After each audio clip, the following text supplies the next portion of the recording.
We want to thank you for taking a little time out of your day to come spend a little time with us. Well, girls, we're going to jump right on in tonight. Our first topic is going to be bullying. And the effects of bullying and how we all deal with it. So we're going to go ahead and get started. And my first question is going to be, have either one of you been bullied before? Oh, yeah. Not me personally, but actually my 10-year-old son was just actually bullied at summer school. Really? Summer camp, I should say, because he'll get mad if I say summer school. How did that play out? Like what behind that? One kid was just bullying him every day, just taunting him, and he got really angry, wanted to fight, but you know, he's a teller. He would tell the teacher, and he tried, and he told, and to make a long story short, the teacher, you know, finally talked to the child, and they ended up, you know, being semi-friends, but, you know. Well, what was the kid doing to him? Was he just like verbally abusing him? Verbally, because Kamari went to a new school for summer camp, and it was different kids, no one he knew.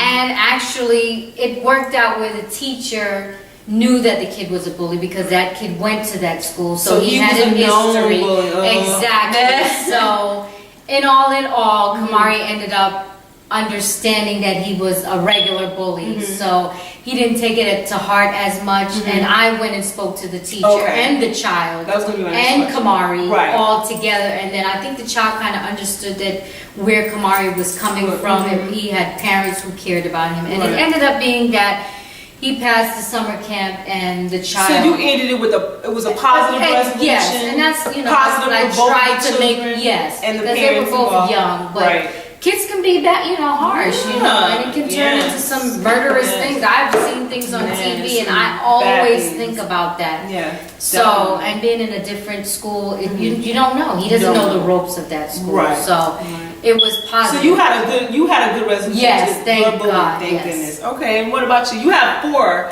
Our resident single mother here. Look, you have 4. So how? You know, but I'm gonna start with me because it's like both sides. When I was younger, I was this black little girl with these huge lips. I'm telling you, I used to get made fun of all the time. I used to just take it in. And I'm telling you, I was really good friends with this one girl, and they kind of, like the other girls in the class, kind of turned us against each other, and you know, really egged up the fight, like you know, hyped her up to really fight her, try to fight me. So after school, you know, it went down, and they seen this girl was a lot bigger than me. They seen I hung in with her, but then that's when it turned, because I'm like, dang, you know, I found this strength out of nowhere. This big old girl, I just whooped this big old girl. So it kind of turned. I was like in elementary school, I was like the bully. I used to always start fights. I know on the other side, but I'm telling you, it's like. So wait, before you go on, I don't mean to interrupt, but so you went from being bullied to being a bully. So when you became a bully, what were the things that you did to bully other people? And the reason I'm asking these questions is because parents need to hear. Parents out there, listen very closely to this, because maybe you'll see these signs in your kids and you'll see these behaviors in your kids. So listen to what she's saying, like the actions that she took with these other children. Because one of their children. Oh my God! So I'm turning it, but up for real. I was a bad person this time. You always hear from the person being bullied. You know, they talk about kids nowadays. I was kind of that kid back in the day. I mean, I would go to the point and just bully. It was like, were you out in the open bully, or were you a closet bully? Oh no, I was out in the open. I would walk down the hall and just grab somebody it was like, I'm a man, that's that. Oh my! Really? It's not. I'm not. I would have never thought it. No, I'm definitely no, because you know I have 3 other sisters, and so it kind of was like, you know, we're the only girls. We have no brother, so you have to get some strength from somewhere. And so, like I said, it went from me being bullied for 4 years to kindergarten. Like I said, I've been chubby, big old fat cheeks, big old full lips, you know, and I was just bullied. And so when I found out, like, okay, I can fight back. So was it I didn't know how to channel it, you know. But was it because you got that victory over the person that was bigger than you, so you were just like, I can take on the world now. I took on the world. I did. That's how it was. And then like my sisters, well, I can understand. And like my younger sister, I just remember because she used to always pick on people.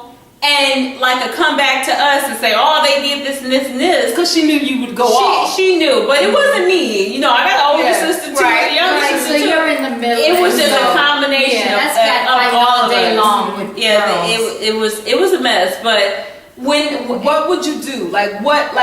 Give me one incident of something, a short incident of something that you did to someone to bully them, besides in the hallway pushing people books out and stuff did you have a target? Did you have a target? You just knew that. Because I was a target. Every night you go to bed and be like, we gonna wake up. I didn't have a target. Sally, we about to get her.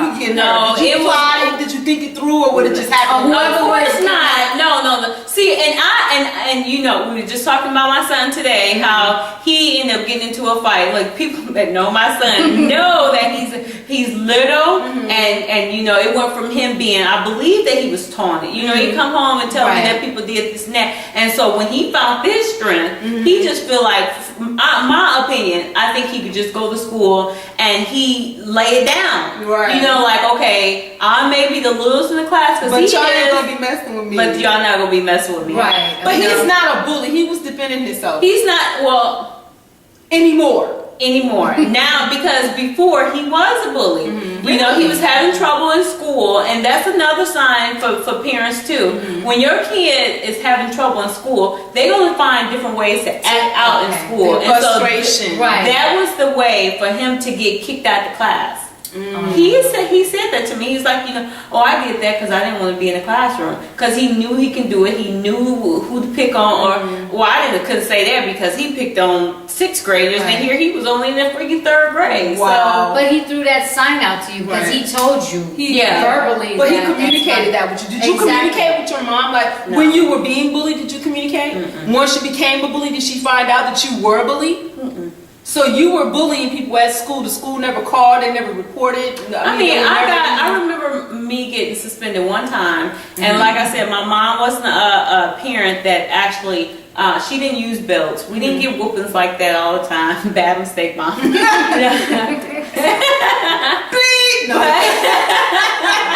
We didn't get any, the discipline. But I remember this one particular time when I got suspended, and this was actually an incident against the teacher. Oh, you know, I was just acting out really bad. I think, and I still to this day. Let me just pause for one moment. Are you telling me that you had a bullying attack on a teacher? You acted out physically or aggressively with a teacher? Unfortunately, yes. Okay. Yeah. All right. I just want to have a clear understanding. There's always a teacher that we just don't like. But was it at the hands of another student? Like, were you into it with the student and teacher got involved, or you had issues with the teacher? No. That happens too. For me, and this is what I said, my mom and the parents, again, you got to watch out, because my mom and the family was so defensive. If you bother us, this is something that disrupts me. How dare you? I'm in the 4th grade. Don't bother me. You know, that's actually how it was. Right. And so, you know, I'm like, you already know. My mom, like, if they put their hands on you, I'm coming up to the school. You know how parents are. So you already had that backing of if someone were bullying you or being mean to you, you knew you had that backup. So you took that backup and turned that backup into power. Like, okay, I can start it too, and they're not going to know the difference, and they're going to come to my rescue. Yeah, I had that power. I really had that power. But because I was such an anal kid, I know all the tricks and the trades. I tell my kids that all the time, because they have similar instances. You know, in class going through school, they have the same thing, and I'm like, okay, so all the same school. But yes. But you know what? And I say, and I share my story because. That is what it is, and so, but it's from the pattern, it kind of changes. But when you have that power and you have people backing you up and stuff like that, it's going to go worse. And it was like going into high school. You know, was it hard for you to shake it? What happened? Briefly, what happened to make you shake being a bully? What made you stop? Not being a bully would just, because it goes from being a bully. like just playing out in elementary school. I playing out and fought anybody.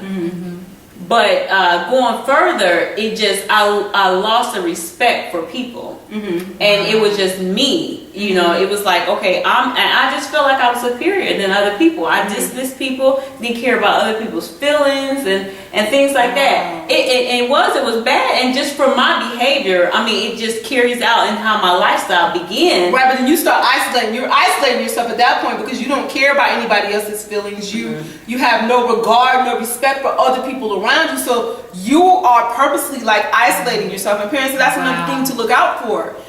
Being bullied or being a bullier, when they're isolating themselves, if you notice that they don't have the same group of friends or the same amount of friends that they have had, or the type of friends around. Those are signs, and parents have to pay attention. be observant of what's going on. Be involved, exactly, in the child's life. Definitely. Because they show signs, as I'm sure you had lots of signs. For me, my own lifestyle was my own life lesson. I mean, just from everything I went through, and like I said, going older, and it took from.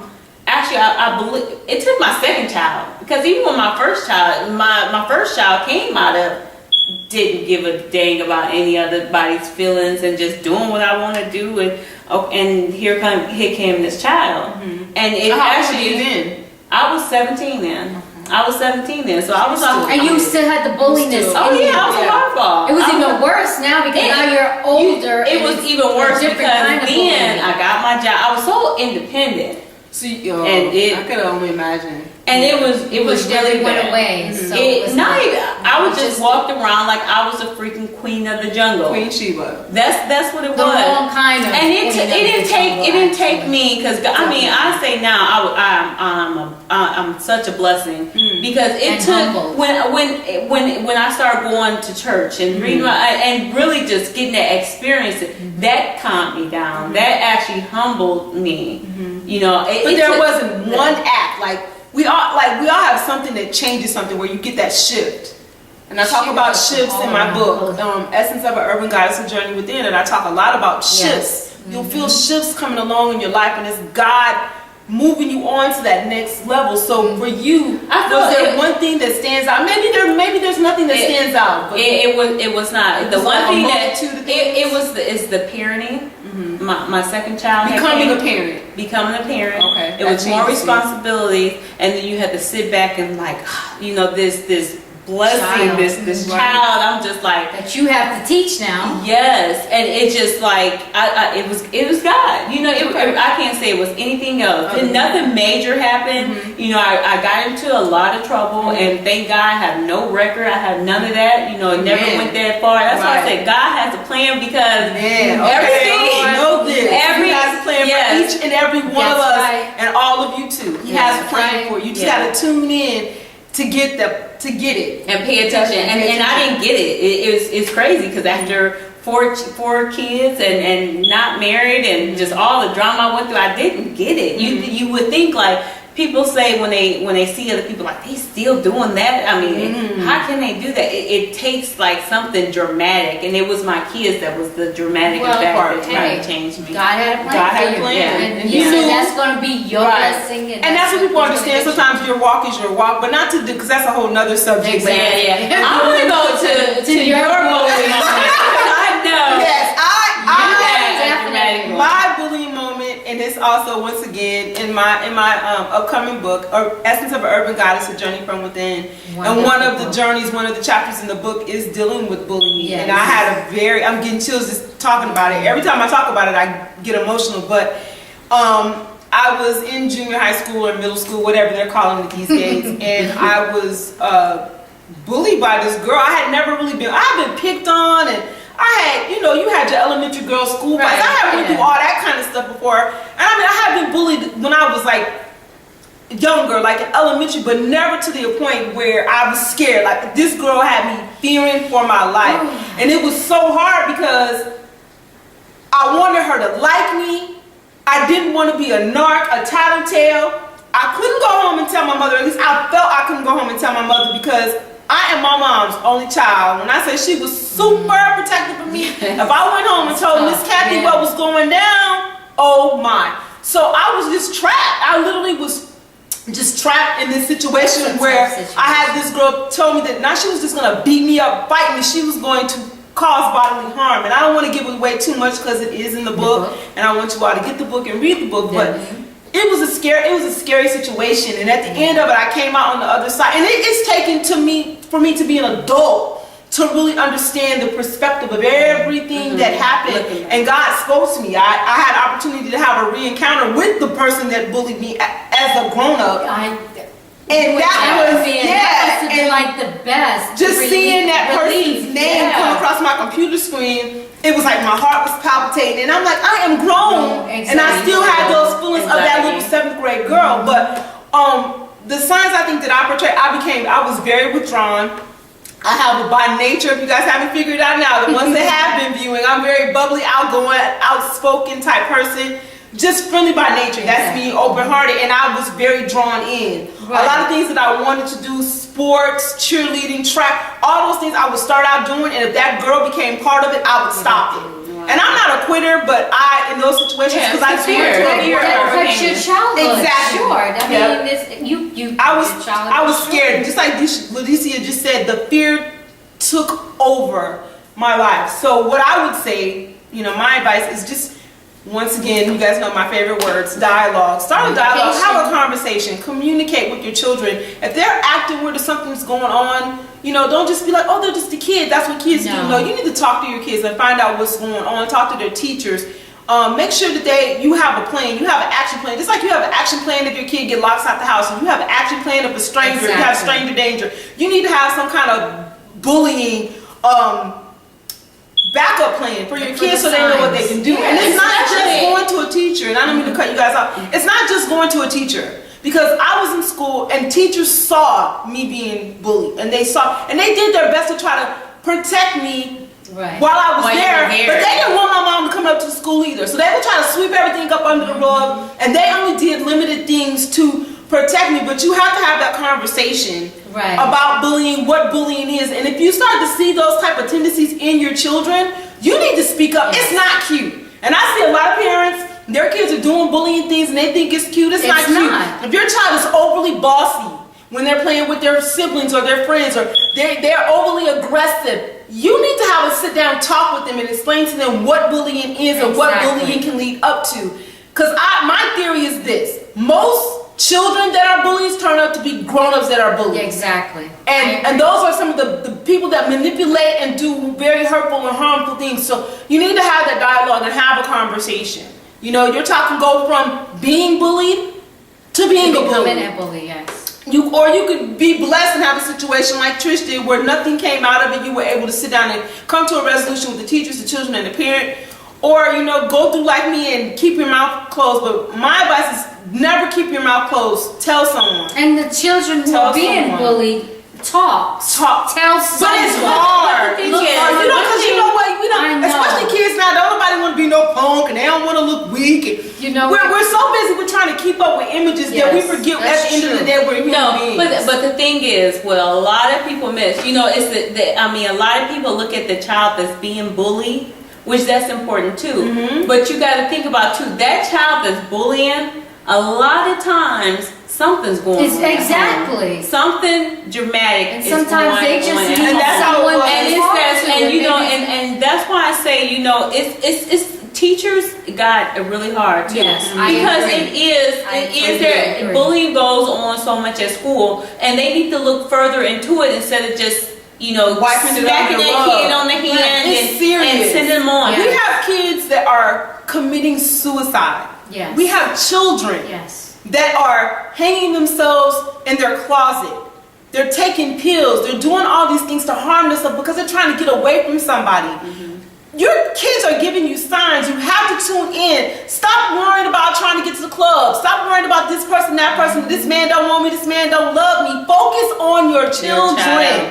Times are hard for everybody. I know that. We all have a lot going on in our lives. Our days are busy. But your children are a blessing. They are a gift from God. And you are responsible for them while they are in your care. Slow down and communicate. Find out what's going on in your children's lives. And you have to step up to the plate. If a teacher approaches you as to a parent and says, look, I think your child is don't be so aggressive to the teacher. Right, because you sit get those down parents. and listen. Yes. Because the teacher's with your child more than More you're than you with are. your child. And you get those parents. Honestly. Not my baby. Exactly. And I know be your Tasha. baby. Yeah, Tasha didn't do that. And Exactly. Lanika didn't do that. No, yeah, Lanika and Tasha both did that. Listen. Yes. I mean, listen. Actually sit down, listen to what the teacher's saying. I agree with you 100%. And have a talk with your child. And maybe your child just wants you